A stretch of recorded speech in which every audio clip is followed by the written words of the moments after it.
La angelología bíblica. Introducción. Nuestro estudio se basa en la terminología bíblica para los miembros de la hueste celestial de Dios, documentado por el contexto más amplio del antiguo mundo del cercano oriente y la atención al texto bíblico. ¿A qué me refiero con lo primero, Pep? El interés es apremiante y te das cuenta cuando hay sin número de artículos que tienen que ver con el tema de los ángeles, cuando buscas por internet o hasta el mismo Facebook. Si te has dado cuenta, hay muchos posts de las personas que tienen que ver con los ángeles o con seres sobrenaturales, que tienen que ver una cosa con la vida del creyente, y más aún cuando se suma que los que han tomado la batuta con el tema de los ángeles lamentablemente son las personas de la nueva era, que están mezclando conceptos bíblicos y poniéndoles otras etiquetas más místicas, más orientales. El contenido mediático no es bíblico, y me refiero a que hay muchas series que tienen el tema de los ángeles como estos que pueden ser seducidos, que pueden hasta cierto punto cambiar de bandos y volver, y hasta ciertos sentidos encontrados con lo que dice la Biblia acerca de estos, lo que hacen, su lugar para con nosotros. Y el problema de la tradición cristiana es que cuando te detienes a ver lo que son las artes, las catedrales, lo que tiene que ver con las obras tradicionales acerca de la Navidad, que es cuando mayormente nos exponemos a algo que tenga que ver con los ángeles, lamentablemente, cuando el tema es tan... Bueno, te vas a dar cuenta cuando estamos estudiando este tema que los ángeles no es algo periférico, sino que está bien representado dentro de las escrituras. ¿Por qué debería importarnos? La respuesta simple es que si Dios movió a los escritores bíblicos a tener cuidado al hablar sobre el reino invisible, entonces es importante. ¿A qué me refiero con esto? Que la Biblia no tiene relleno alguno. Cada detalle que ésta comunica es importante. Y dentro de la Biblia están los personajes angelicales.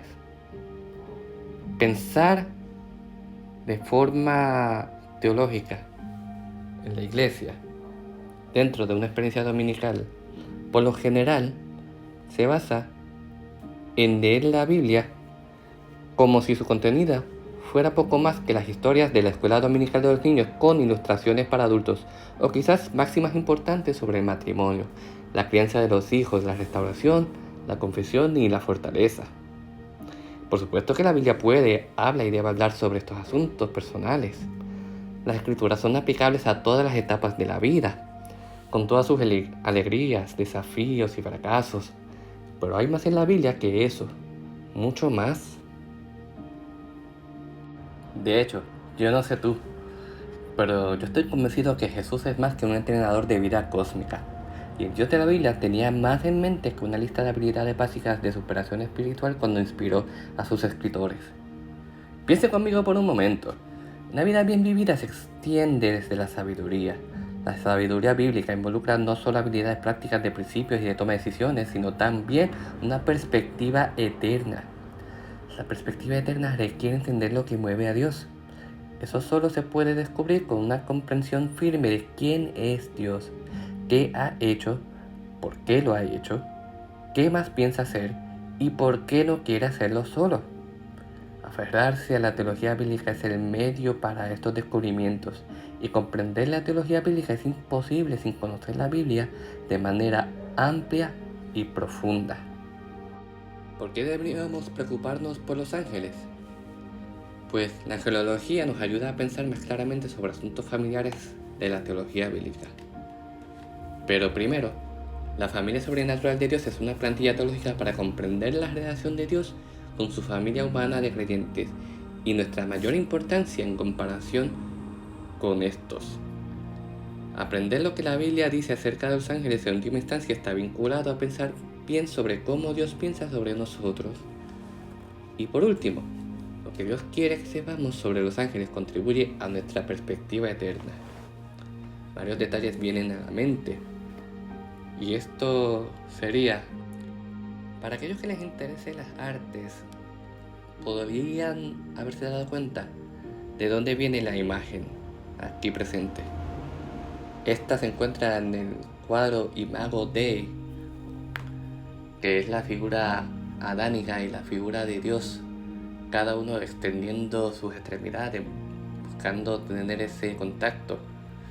Y la misma la traigo aquí porque así es como Dios nos mira, a su imagen. Lo podemos leer en Génesis 1:26, que tiene de por sí el lenguaje: hagamos al hombre a nuestra imagen. Con este pasaje entramos en cancha con un versículo que vamos a explorar porque es uno bastante famoso, pero que tiene que ver con el tema de los ángeles. De esta manera vemos muchos detalles que el autor nos quiere comunicar. No entraré en lo que tiene que ver cada una de los siguientes puntos. Para eso están los videos que subí anteriormente, así que les recomiendo que entren a los mismos para que se valgan de la información que les proveí. Pero además está decir lo siguiente: si no vieron los videos anteriores, les sorprenderá que diga lo siguiente sobre el lenguaje plural de Génesis 1:26. Pues en esta resaltaré lo siguiente: Dios está compartiendo una información. Ese lenguaje no es una referencia críptica a la Trinidad. Dios le está hablando a su hueste celestial, y esta conecta intencionalmente a la humanidad, a Dios y a los miembros de la hueste celestial. Sobre el primer punto, está compartiendo una decisión con estos, decretando su voluntad, por así decirlo. Sobre lo segundo, si este pasaje tuviera algo que ver con los miembros de la Trinidad, tendríamos un problema, porque cada uno de estos sabe lo que está en la mente de Dios, en la mente de cada uno, porque son coiguales, coeternos. Por tanto, el lenguaje plural de Génesis 1:26 conecta intencionalmente a la humanidad, a Dios y a los miembros de la hueste celestial con respecto a un concepto bíblico importantísimo, y es el concepto de ser hechos a imagen de Dios. El concepto de ser imagen de Dios está conectado con lo que es la oración que Dios nos enseñó. ¿A qué me refiero con esto? Dios le enseña a sus discípulos a orar, y una de las frases que utiliza es: hágase tu voluntad, así en la tierra como en el cielo. ¿Por qué las dos cosas están conectadas? Pues primero porque los humanos representan a Dios en la tierra. La imagen de Dios se trata de representación, actuar en nombre de Dios a instancias de Él. Los humanos representan a Dios en la tierra. La hueste celestial representa a Dios en el mundo espiritual, no terrestre. Por tanto, cuando Dios le enseña a sus discípulos a orar a Dios diciendo: hágase tu voluntad, así en la tierra como en el cielo, está conectando las dos familias dentro del diseño. Eso tiene ramificaciones sorprendentes, porque los humanos tenían la tarea de hacer del mundo entero un Edén. El concepto cliché de ser como Jesús para una persona perdida que necesita a Cristo también capta esta idea de representación. Los representantes de Dios funcionan en el lugar de Dios no porque Dios necesite un descanso o sea incapaz, sino porque Dios ha decretado ese papel. Ha diseñado a sus criaturas sobrenaturales y a la humanidad para cumplir ese papel. Por ende, como representantes de Dios, funcionan en el lugar de Dios, no porque Dios necesite un descanso o sea incapaz, sino porque Dios ha decretado ese papel. Los humanos tenían la tarea de hacer del mundo entero un Edén, un lugar donde se conocía la bondad de Dios y se experimentaba su presencia, donde se satisfacían las necesidades de la humanidad y el mundo creado por Dios podía ser completamente conocido y disfrutado, donde los representantes se relacionaban entre sí de la manera en que Dios se relacionaba con ellos, con alegría y amor. Dios pretendía que la humanidad terminara una tarea que había comenzado. Quería participación. Y eso debería sonar familiar si uno está familiarizado con la hueste celestial, la familia inicial de Dios. Comprender esto nos ayuda a iluminar estos puntos. La teología de representación es crucialmente necesaria. Nos ayuda a responder las siguientes preguntas. ¿Cómo deberíamos vivir entonces? ¿Cómo representamos a Dios? ¿Cómo debemos vernos y tratarnos? Esta teología de la representación nos ayuda a eliminar el racismo, porque nos veríamos todos como imágenes del mismo Dios. Los representantes alejados de Dios todavía son representantes. Lo segundo, la injusticia y el abuso de poder no encontrarían lugar si valoramos el hecho de que todos representamos a Dios por igual. Todas nuestras relaciones personales, domésticas, comerciales, laborales, eclesiásticas, serían diferentes si recordamos conscientemente nuestra igualdad de condición como imágenes de Dios. Y por último, representar a Dios no está sujeto al ministerio de la Iglesia. Puede y debe ocurrir donde nuestras vidas se crucen con las de los demás. Todo lo que hemos discutido hasta ahora vino a raíz de Génesis 1:26 y vino a raíz principalmente de ese pasaje de a quién Dios se refería cuando decía hagamos. Encontramos todo esto cuando nos pusimos nuestros sombreros teológicos para ayudarnos a pensar teológicamente por medio de una idea sobre la hueste celestial de Dios.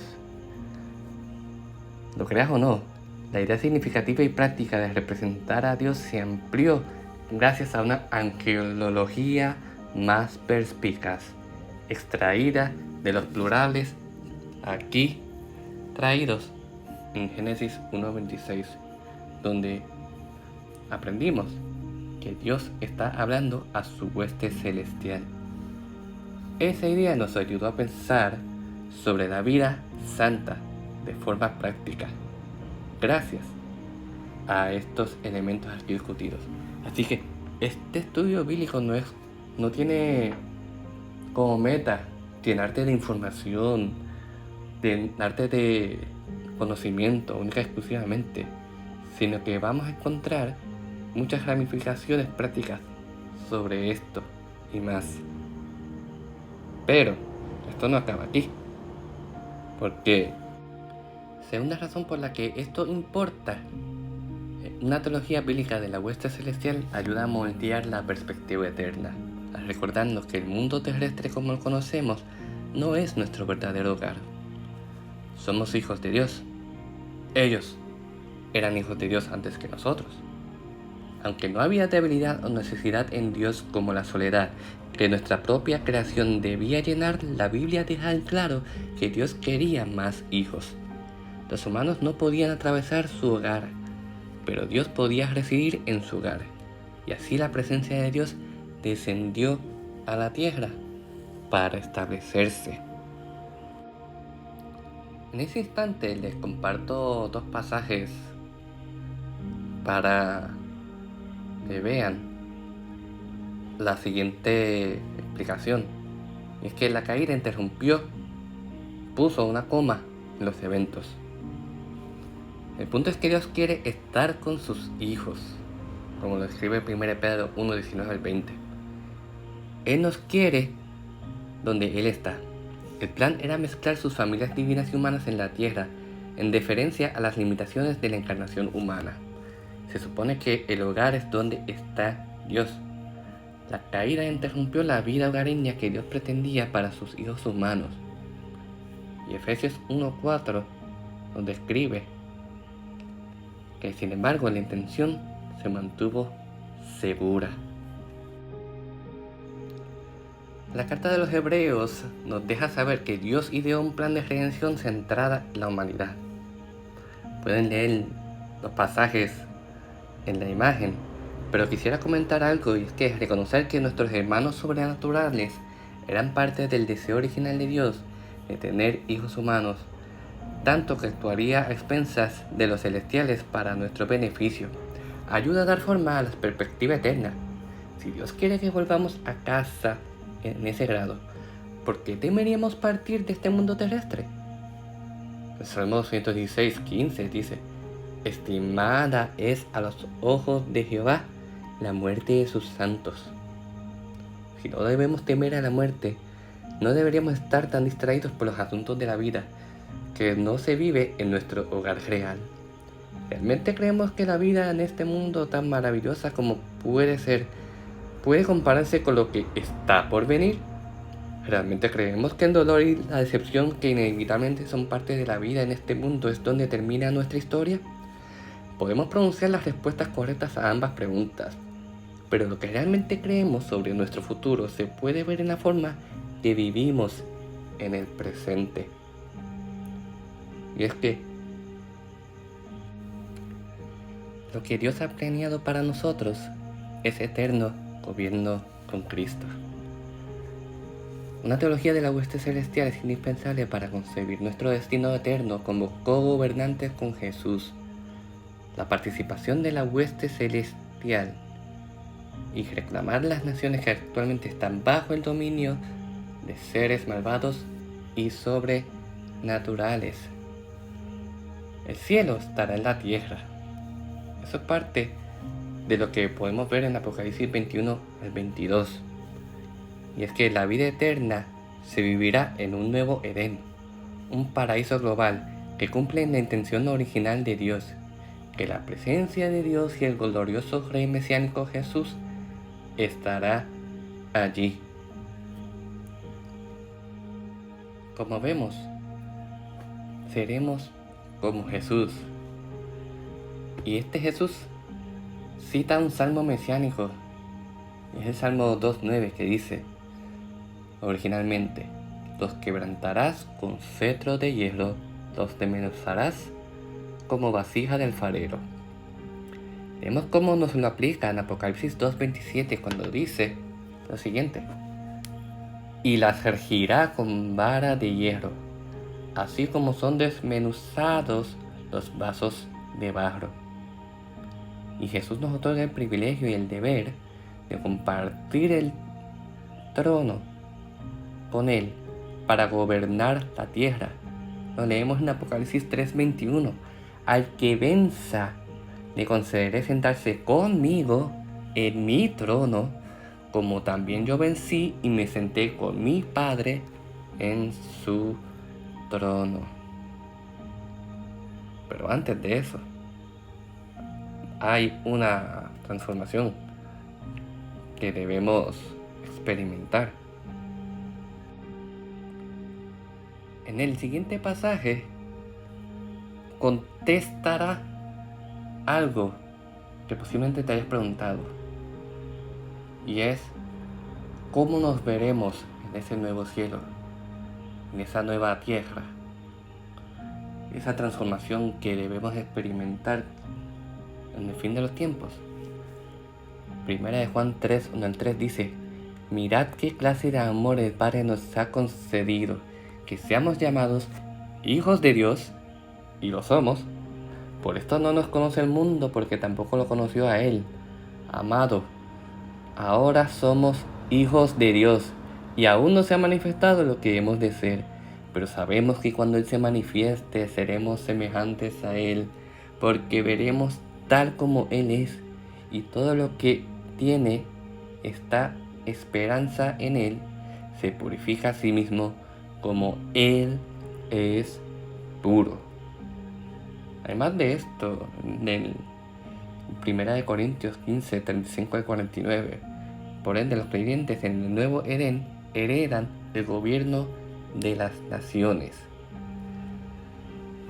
Unos comentarios sobre este pasaje que debemos tener en cuenta es que ya somos llamados hijos de Dios y seremos hechos semejantes a Cristo.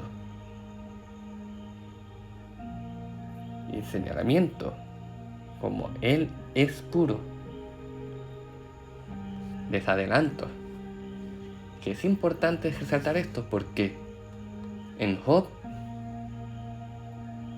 comúnmente, antes de hablar de ese pasaje, podríamos pensar que los ángeles no tienen pecado, son seres que no tienen carencias, por tanto siempre se portan bien. Pero Job nos deja saber que Dios piensa de sus hijos, de estos seres angelicales, que no son puros delante de Él. Por tanto es importante aquí esta frase que ven en negrilla en la carta de Juan, cuando habla de Jesús, que Él es puro. Veremos la ramificación de estos dos pasajes uno al lado del otro cuando lleguemos ahí, pero es importante para nosotros conocer que esta autoridad que tenemos, la tenemos desde el momento que nos describe el Evangelio de Juan 1:2, que dice así: Juan nos dice, mas a cuantos lo recibieron, a los que creen en su nombre, les dio el derecho de ser hijos de Dios. Y aquí lo que hemos aprendido sobre la angelología bíblica, que aclara muchas de estas ideas que pudiéramos haber pensado. Aclara eventos en el jardín del Edén, aclara eventos para nosotros, gracias a Jesús y su obra redentora, y aclara eventos que tienen que ver con el fin de los tiempos, dónde vamos a estar situados y qué vamos a estar realizando con Jesús. Así que espero que este estudio haya sido de bendición para su vida. Si tienen a quien que les puede interesar este tema, compártalo, traigan sus preguntas para nuestra próxima reunión y será hasta la próxima. Señor les bendiga.